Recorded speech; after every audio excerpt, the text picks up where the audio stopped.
কি হবে কিয়ামতের দিন হিন্দুদের সাথে? শুনলে আপনার শরীরের পশম দাঁড়িয়ে যাবে। তো কিয়ামতের দিন হিন্দুদের কি হবে এবং কিভাবে তাদের হিসাব নিকাশের দিন শুরু হবে, সম্পূর্ণ বিষয়গুলো জানার জন্য ভিডিওটি শেষ পর্যন্ত মনোযোগ দিয়ে দেখুন, যেন এটি গুরুত্বপূর্ণ অংশ বাদ না যায়। প্রিয় বন্ধুরা, যখন কিয়ামতের সব ছোট ও বড় নিদর্শনগুলো পূর্ণ হয়ে যাবে, তখন কিয়ামত শুরু হবে। কিয়ামতের শুরুটা হবে সিংগায় ফুঁক দেওয়ার মাধ্যমে। সিংগায় ফুঁক দেবেন ফেরেশতা হযরত ইসরাফিল আলাইহিসসালাম। হযরত ইসরাফিল আলাইহিসসালাম যখন থেকে সৃষ্টি হয়েছেন, তখন থেকে আল্লাহর হুকুমে সিংগায় মুখ রেখে আছেন। যেদিন আল্লাহর পক্ষ থেকে সিংগায় ফুঁক দেওয়ার হুকুম হবে, সেদিন প্রতিটি প্রাণী মৃত্যুর স্বাদ গ্রহণ করবে। তা পাখি হোক, জন্তু জানোয়ার হোক, জিন হোক, ফেরেশতা হোক কিংবা মানুষ। এমনকি আকাশ ফেটে গলিত তামার মতো লাল হয়ে যাবে। সূর্য ও চাঁদ দুটোই নিস্তেজ হয়ে একত্রিত হয়ে যাবে। তারাগুলো অনুজ্জ্বল হয়ে ছড়িয়ে পড়বে। সমগ্র পৃথিবী আল্লাহ তাআলার ভয়ে প্রচণ্ডভাবে কাঁপতে শুরু করবে। পাহাড় এমনভাবে চূর্ণবিচূর্ণ হবে যে তা ছড়িয়ে পড়া ধুলোর মতো মনে হবে। নদী ও সমুদ্রের পানি আগুনের মতো জ্বলে উঠবে। এই পৃথিবীতে যা কিছু জীবনের মতো অবশিষ্ট থাকবে, সবকিছু ধ্বংস হয়ে যাবে। এমনকি শেষ পর্যন্ত সেই প্রাণ যিনি সিংগায় ফুঁক দিচ্ছেন, অর্থাৎ হযরত ইসরাফিল আলাইহিসসালাম, তাকেও আল্লাহ তাআলা মৃত্যু দেবেন। আর সেদিন শুধুমাত্র একমাত্র মহান রব্বুল আলামিনের সত্তাই অবশিষ্ট থাকবে। এরপর যখন আল্লাহ তাআলার ইচ্ছা হবে, তখন তিনি আবার হযরত ইসরাফিল আলাইহিসসালামকে জাগিয়ে তুলবেন। তাকে আবার সিংগায় ফুঁক দেওয়ার হুকুম দেওয়া হবে। তিনি যখন সিংগায় ফুঁক দেবেন, তখন হযরত আদম আলাইহিসসালাম থেকে শুরু করে কিয়ামত পর্যন্ত যত প্রাণী এসেছিল, তাদের সবাইকে পুনরায় জাগিয়ে তোলা হবে। সেই সময় সবার আগে কবর থেকে বের হয়ে আসবেন সৃষ্টির শ্রেষ্ঠ নবীদের ইমাম হযরত মুহাম্মদ মুস্তাফা সাল্লাল্লাহু আলাইহি ওয়াসাল্লাম। এরপর হযরত মূসা আলাইহিসসালাম তার কবর থেকে উঠে দাঁড়াবেন। তারপর বাকি মানুষও তাদের কবর থেকে বের হতে শুরু করবে। তাদের সবাইকে হাসরের ময়দানে নিয়ে আসা হবে। সেখানে সব পুরুষ ও নারী নগ্ন দেহে এবং খালি পায়ে থাকবে। কিন্তু ভয় ও আতঙ্কের কারণে কেউ কারো দিকে তাকানোর মতো সাহস পাবে না, কারণ হাসরের ময়দানে সূর্য 10 গুণ বেশি তীব্র হবে। প্রত্যেকে মনে করবে যে সূর্য পৃথিবী থেকে মাত্র কয়েক গজ দূরে রয়েছে। তীব্র রোদের কারণে মানুষ ঘামে ভিজে যাবে। সেদিন 7 ধরনের মানুষ আল্লাহর আরশের ছায়া পাবে। নবী সাল্লাল্লাহু আলাইহি ওয়াসাল্লাম বলেছেন, রোদ আর তৃষ্ণার কারণে মানুষ ছটফট করবে। কেউ কারো অবস্থা জিজ্ঞাসা করার মতো অবস্থায় থাকবে না। এই অবস্থায় হাজার হাজার বছর কেটে যাবে। তারপর মানুষ পেরেশান হয়ে নিজেদের মধ্যে পরামর্শ করবে। তারা হযরত আদম আলাইহিসসালামের কাছে যাবে এবং বলবে, হে আমাদের পিতা, আমাদের পক্ষে এগিয়ে যান এবং আল্লাহর কাছে আরজু করুন। হে আল্লাহ, এই কঠিন অবস্থা সহ্য করা আমাদের পক্ষে কঠিন। আমাদের হিসাব নিয়ে নিন, যাতে আমরা জানতে পারি আমাদের গন্তব্য কোথায়। এই কষ্ট আমাদের সহ্যের বাইরে। কিন্তু হযরত আদম আলাইহিসসালাম তখন বলবেন, না, আমি একটি ভুল করে ফল খেয়েছিলাম, আর সেই ভুলের জন্য 300 বছর কেঁদে কেঁদে ক্ষমা প্রার্থনা করেছিলাম। হাদিসে এসেছে, সমস্ত মানুষের কান্নার আংশিক অংশের তুলনায় হযরত আদম আলাইহিসসালামের 300 বছরের কান্নার পরিমাণ ছিল 9 ভাগ। এত কান্নার পরও আল্লাহ তাআলা তার তওবা কবুল করেছিলেন। এরপর তিনি বায়তুল্লাহ শরীফ নির্মাণ করেন এবং 30 বার হজ করেন পায়ে হেঁটে। কিন্তু কিয়ামতের দিন তিনি তবুও বলবেন, না, আমি আল্লাহর সামনে যেতে লজ্জাবোধ করছি। চিন্তা করুন, হযরত আদম আলাইহিসসালামের তওবা কবুল হয়ে গেছে, তবুও তিনি এমন বলছেন। তাহলে আমরা যদি আমাদের গুনাহ নিয়ে তওবা না করে মারা যাই, কিয়ামতের দিন আল্লাহর সামনে দাঁড়ানো আমাদের জন্য কতটা কঠিন হবে। এরপর হযরত আদম আলাইহিসসালাম সবাইকে বলবেন, তোমরা হযরত নূহ আলাইহিসসালামের কাছে যাও। তখন সমস্ত মানবজাতি হযরত নূহ আলাইহিসসালামকে খুঁজতে শুরু করবে। যখন তাকে পাওয়া যাবে, তখন মানুষ তার কাছে আরজ করবে, হে দ্বিতীয় আদম, আমাদের জন্য আল্লাহর কাছে সুপারিশ করুন এবং আমাদের তার সামনে পেশ করুন। কিন্তু হযরত নূহ আলাইহিসসালাম বলবেন, না, আমি আমার ছেলের জন্য দোয়া করেছিলাম, আর আল্লাহ তাআলা বলেছিলেন, হে নূহ, এমন দোয়া করো না। আমি সেই হুকুমের ভয়ে ভীত। আমি কেন সেই দোয়া করেছিলাম, এটা ভেবে আমি তখনই আল্লাহর কাছে ক্ষমা চেয়েছিলাম। তাই আমি আল্লাহর সামনে পেশ হতে পারবো না। হযরত নূহ আলাইহিসসালামের আসল নাম ছিল আব্দুল গাফফার। কিন্তু তিনি সেই দোয়া করতে গিয়ে এত কাঁদতেন যে তার নাম হয়ে যায় নূহ, যার অর্থ ক্রন্দনকারী। এত কান্নার পরও কিয়ামতের দিন আল্লাহর সামনে যেতে তিনি ভয় পাবেন। তাহলে আমাদের কথা একবার চিন্তা করুন। আমরা যারা গুনাহের জন্য কাঁদি না, বরং গুনাহ করে খুশি হয়ে অন্যদের কাছে তা প্রকাশ করি, কিয়ামতের দিন আমরা কিভাবে আল্লাহর সামনে দাঁড়াবো, একবার ভেবে দেখুন। এরপর হযরত নূহ আলাইহিসসালাম বলবেন, তোমরা হযরত ইব্রাহিম আলাইহিসসালামের কাছে যাও। তখন সমস্ত মানবজাতি হযরত ইব্রাহিম আলাইহিসসালামকে খুঁজে তার কাছে অরজ করবে, হে আল্লাহর খলিল, আমাদের আল্লাহর সামনে পেশ করুন। কিন্তু তিনি বলবেন, না, আজ আমি আল্লাহর কাছে যেতে ভয় পাচ্ছি, কারণ আমার জীবনে 3টি ঘটনা ঘটেছিল যা মাসলেহাতের জন্য হলেও সত্যের বিপরীত ছিল। প্রথম ঘটনা হলো, তার কম তাকে কোথাও নিয়ে যেতে চেয়েছিল, কিন্তু তিনি বলেছিলেন, আমি অসুস্থ। আসলে তাদের সাথে যাওয়া তার কাছে আধ্যাত্মিক অসুস্থতার মতো ছিল, তাই তিনি তাদের কাছে অজুহাত দেখিয়েছিলেন। কোরআনে আল্লাহ বলেছেন, তিনি বলেছিলেন আমি অসুস্থ। এখানে তিনি অসুস্থতার অজুহাত দেখিয়েছিলেন, যা সত্যের বিপরীত ছিল। তাই তিনি বলবেন আমি আল্লাহর সামনে যেতে লজ্জাবোধ করছি। দ্বিতীয় ঘটনা ছিল তিনি তার স্ত্রী হযরত সারা রাদিয়াল্লাহু আনহাকে নিয়ে মিশরের দিকে যাচ্ছিলেন। সেখানে এক জালেম বাদশাহ ছিল। সে তার সৈন্যদের বলেছিল, যেখানে কোনো সুন্দরী নারী দেখবে তাকে ধরে আমার কাছে নিয়ে এসো। আল্লাহ তাআলা হযরত সারাকে অপূর্ব সৌন্দর্য দিয়েছিলেন, তাই সৈন্যরা তাকে ধরে নিয়ে যায়। সেই বাদশার নিয়ম ছিল যদি কোনো নারীর স্বামী থাকে তাকে হত্যা করা হতো, কিন্তু যদি ভাই বা বাবা থাকতো তাকে হত্যা করা হতো না, তবে অন্যায় করা হতো। হযরত ইব্রাহিম আলাইহিস সালামের কাছে যখন জিজ্ঞাসা করা হলো তুমি এই নারীর কে হও, তখন তিনি নিজের জীবন বাঁচাতে বললেন এ আমার বোন।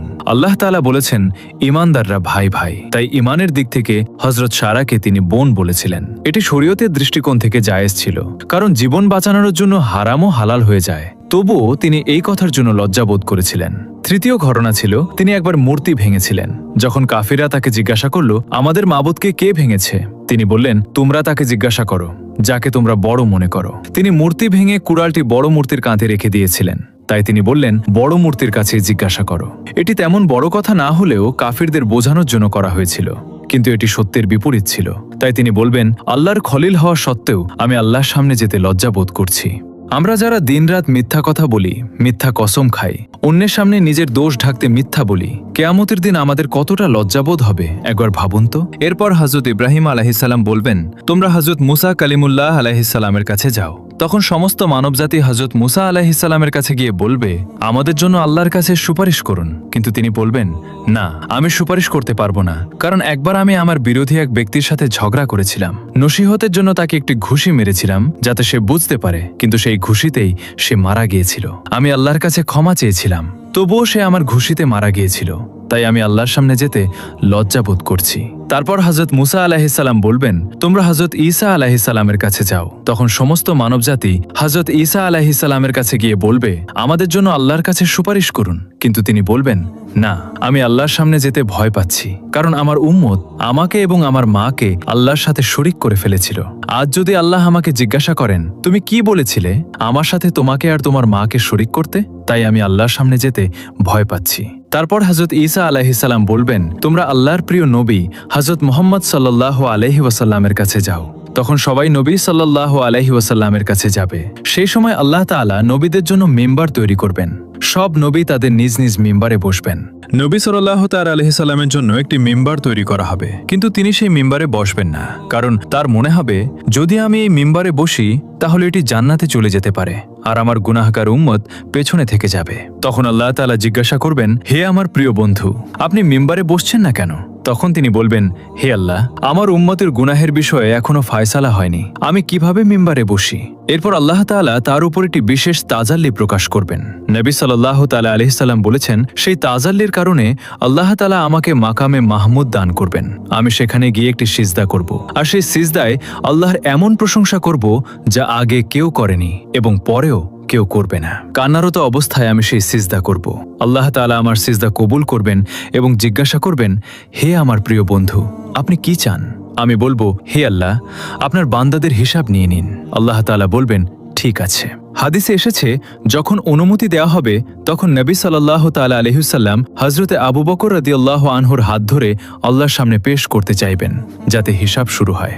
এটি শুনে হযরতে আবু বকর রাদিয়াল্লাহু আনহুর চোখে পানি এসে যাবে। তিনি বলবেন হে আল্লাহর নবী সাল্লাল্লাহু আলাইহি ওয়াসাল্লাম, আমি জীবনের শেষ সময়ে মুসলিম হয়েছিলাম। আমার জীবনের বেশিরভাগ সময় ইসলামের আগে কেটেছে, তাই আমি চাই না আমাকে আগে পেশ করা হোক। কিন্তু আল্লাহর প্রিয় নবী সাল্লাল্লাহু আলাইহি ওয়াসাল্লাম বলবেন হে আবু বকর, তোমাকে এগিয়ে যেতে হবে। তখন হযরত আবু বকর রাদিয়াল্লাহু আনহু এগিয়ে যাবেন এবং নবী সাল্লাল্লাহু আলাইহি ওয়াসাল্লাম যা করেছিলেন তিনি তাই করবেন। তিনি আল্লাহর সামনে সিজদায় পড়ে যাবেন এবং কাঁদতে শুরু করবেন।